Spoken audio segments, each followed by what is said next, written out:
The Nigerian Bar Association, NBA, has asked the National Assembly to reverse the Senate's position on the Electoral Act Amendment Bill and include a provision making the electronic transmission of election results mandatory. In a statement at the weekend, the National Executive Council, NEC, of the NBA said it adopted this position after considering a report presented by Afam Osigwe, president of the association, at its February 5 meeting in Maiduguri, Borno State. The NBA's stance comes amid intense public debate over the Senate's handling of the Electoral Act Amendment Bill. APC spokesman Felix Morka announced this on his X handle that the All Progressives Congress has officially crossed the 10 million membership through its ongoing e-registration drive. The party says the remarkable achievement is a testament to its wide acceptability and described it as a historic milestone. Now, the news: King Charles III and Queen Camilla will host Nigeria's president in the country's first state visit to the UK, United Kingdom, in 37 years. Buckingham Palace has announced as Tinubu's ambassador designate in limbo as host nation's delay. Storms may be brewing for many of President Bola Tinubu's recent nominated ambassadors, who face the prospect of being rejected by host communities due to time constraints on their tenure.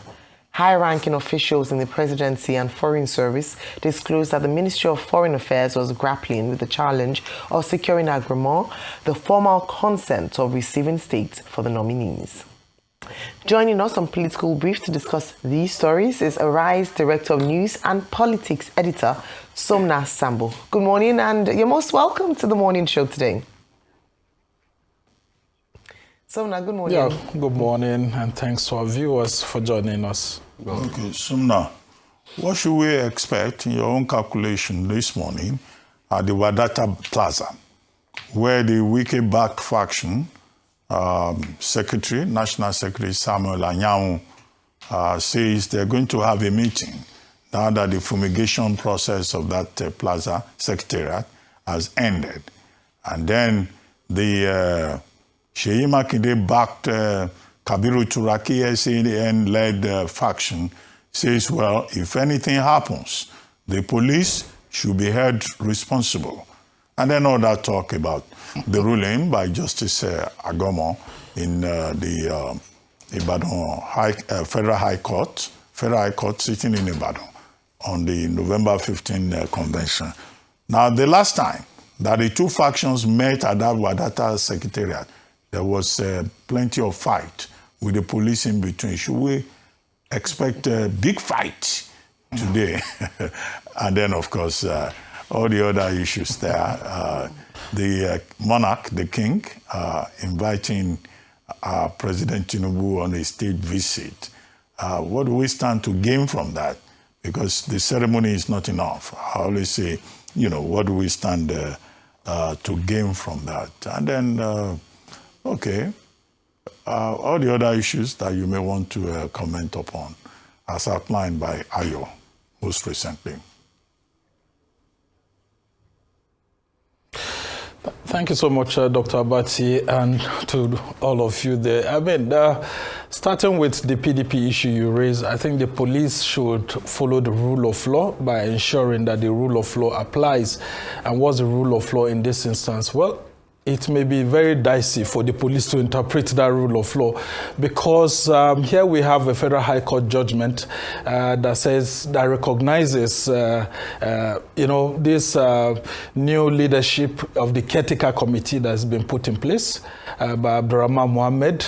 And then you also have the Turaki-led leadership still claiming that, the court went, ultra vires. That is, there was a sort of judicial overreach, because most of the prayers that were asked for were not the prayers that the court granted. The court granted beyond the prayers that were asked for by the Turaki-led committee. And so that there was nowhere where, they asked that the, Ibrahim Mohammed-led caretaker committee whether it should be recognized or not, but the court then went ahead to recognize them.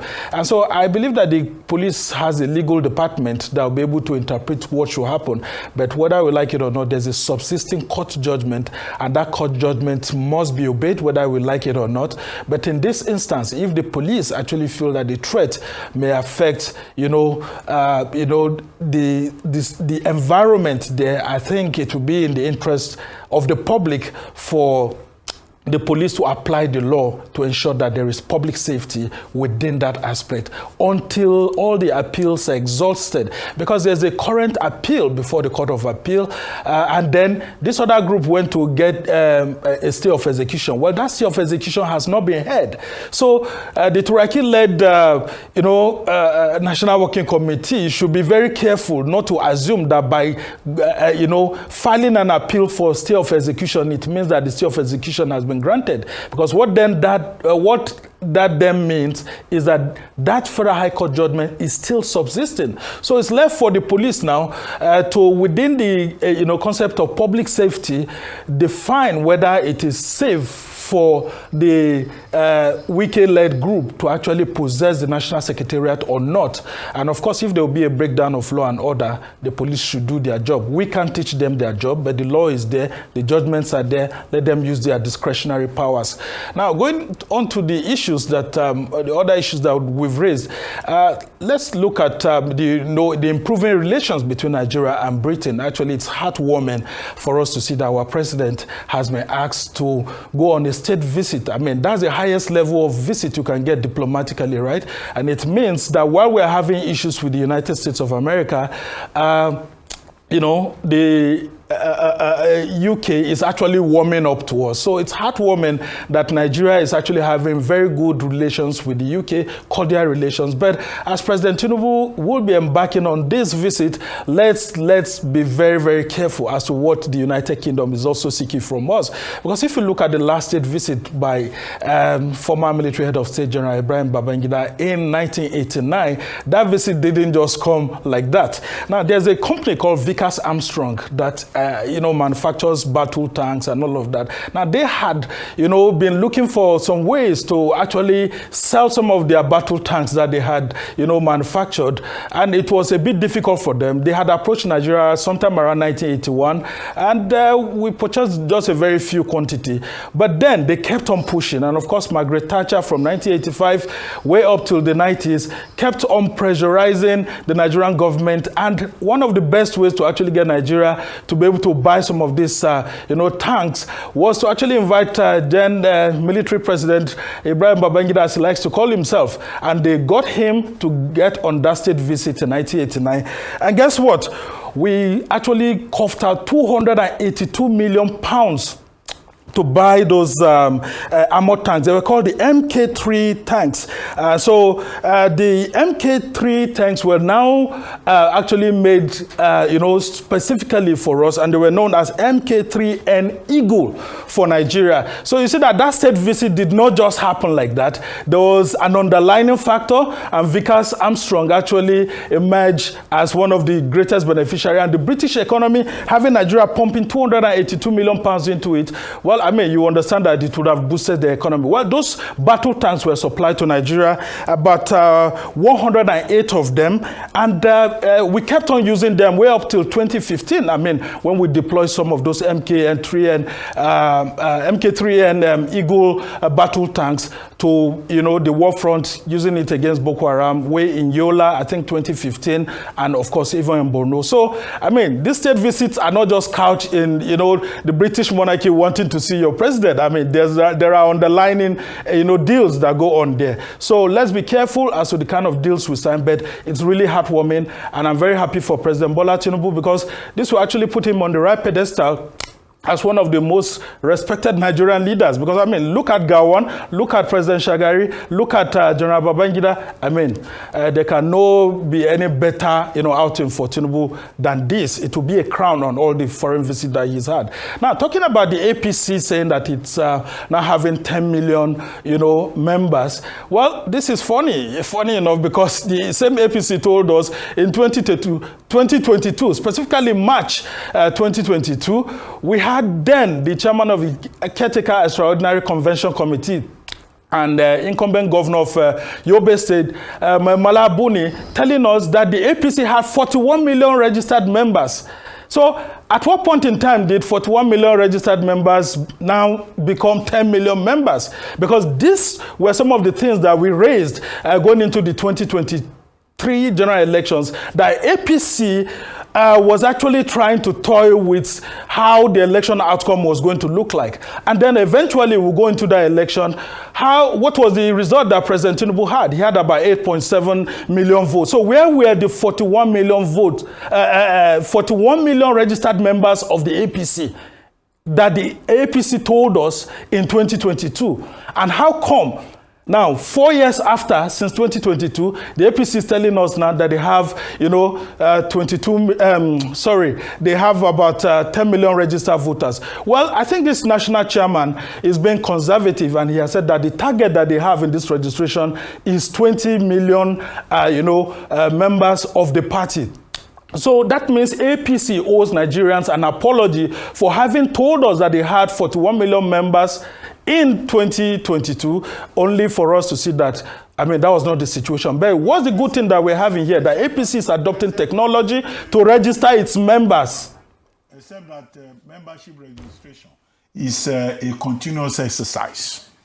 So the last time you were quoting 41 million, some members may have gone to another party, and now, they now have 10 million. They may still get back to that 41 million. It's a continuous exercise. That's mass exodus. So 30 million people left their party. But registration is a continuous exercise. It is. Dr. Abasi, out of they need to provide clarity. They need to provide clarity on this issue. They are saying APC has 41 million, close to half of the registered million voters. Dr. Abasi, which kind of argument? Sumner is the one doing the analysis. This argument, it doesn't even water. It's a funny argument now. Sumner. It doesn't make sense. So now, APC is the one analyzing.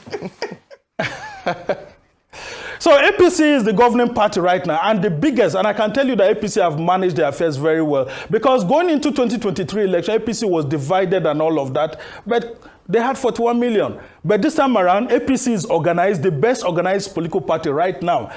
And they have about 10 million registered voters. So we need a whole lot of explanation on all of this mathematics that's ongoing. But what's the good thing? The good thing is that APC is digitizing its membership. APC is deploying electronic technology.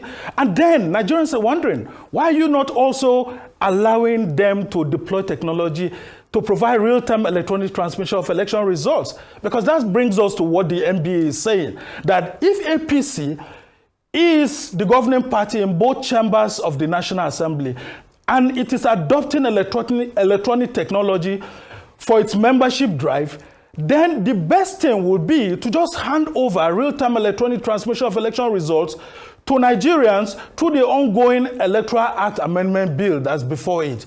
Because if they've tested what it is and they like it, why are they not giving it to Nigeria as a gift? So as we head towards the resumption of plenary tomorrow, though an emergency plenary, Nigerians will be looking forward to the exact thing that happened. Did we go back to electronic transfer of election results or electronic transmission of election results? Now, Nigerians deserve to know this, because every community you go in Nigeria, there is POS and all of that. Now, Senate President Godswill Akpabio had been saying that there are lots of processes, and we had 9 states that are still having security challenges and all of that. Wasn't that an indictment? Because before President Buhari had left in 2023, he told us that there was no particular area in Nigeria that was still under control of, anti-state actors like Boko Haram, Lakurawa, and all of that. And so if the APC told us that they've defeated the insurgency, normalcy has been restored in different parts of the country, how come the Senate President is telling us that 9 states still have huge security challenges that our, network providers cannot be able to work there? Yeah. So there's a lot of explanation that we need. Yeah. Now, the National Assembly should decide to be the National Assembly of the people, not the National Assembly of a political party. Indeed. Because immediately they are elected and sworn in, they swear into the Constitution of the Federal Republic of Nigeria, Indeed. Not the Constitution of the APC. Indeed. So, and I believe the APC has done very well as a political party, but then they need to display maturity in handling the issues, the sensitivities of Nigerians, and ensure that do not get into trouble with the electorate in the next election. Indeed. Thank you so very much, Sumner. I think one of the key things you said is around the fact that if APC is enjoying the benefits of technology and digitizing their processes, let Nigerians also enjoy this, what they're enjoying in the APC.